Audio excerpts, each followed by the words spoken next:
في مربيين بيغيروا العلف بدري، وفي اللي بيأخر التغيير كتير، وفي الحالتين النتيجة واحدة: خسارة في الوزن أو مشاكل في الهضم.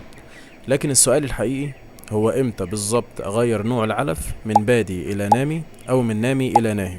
النهاردة هنتكلم عن النقطة دي بالتفصيل علشان ما تضيعش تعبك كله في لحظة واحدة.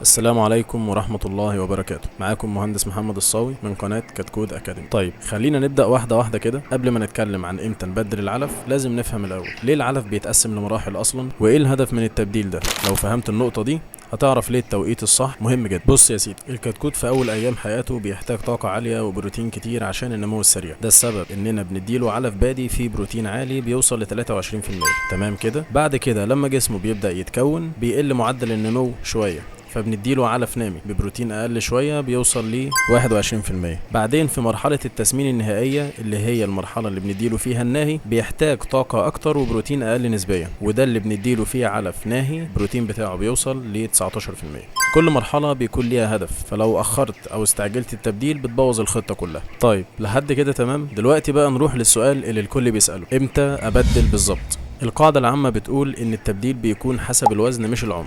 يعني مثلا من بادي لنامي لما الكتكوت يوصل لوزن 600 جرام تقريبا، ومن نامي الى ناهي لما يوصل حوالي كيلو 900 جرام. لكن في نفس الوقت لازم تاخد بالك انك تلاحظ شكل السبلة وسلوك الكتكوت.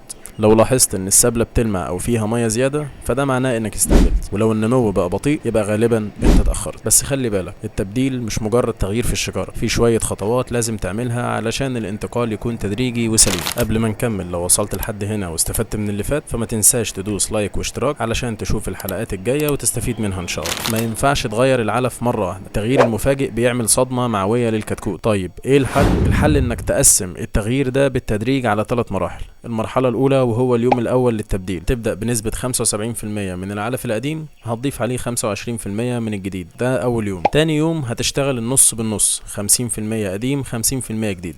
اليوم الثالث هتبدأ ب75% من الجديد زائد 25% من القديم، وبعد كده كمل على الجديد عادي. الطريقة دي بتخلي الجهاز الهضمي يتأقلم تدريجي من غير أي إجهاد، ومن غير ما يحصل عندك أي مشاكل تخص الجهاز الهضمي. طيب في سؤال بيتكرر دايما من المربين: هل العلف بيختلف من شركة للتانية في التبديل؟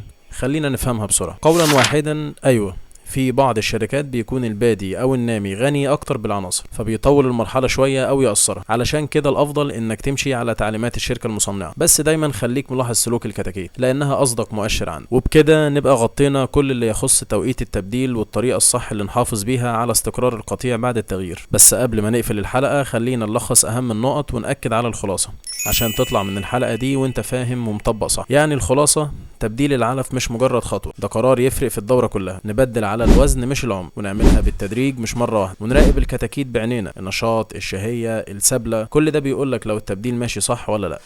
لما تظبط التوقيت والطريقه هتلاقي فرق كبير في النمو والتجانس والربحيه كمان. ببساطه كده التبديل فن، واللي يتقنه عمره ما يخسر. واخيرا يهمني اعرف رايك في الكومنتات، وما تنساش اللايك والاشتراك علشان نكمل رحلتنا سوا. واستنونا الحلقات الجايه باذن الله من كتكوت اكاديمي.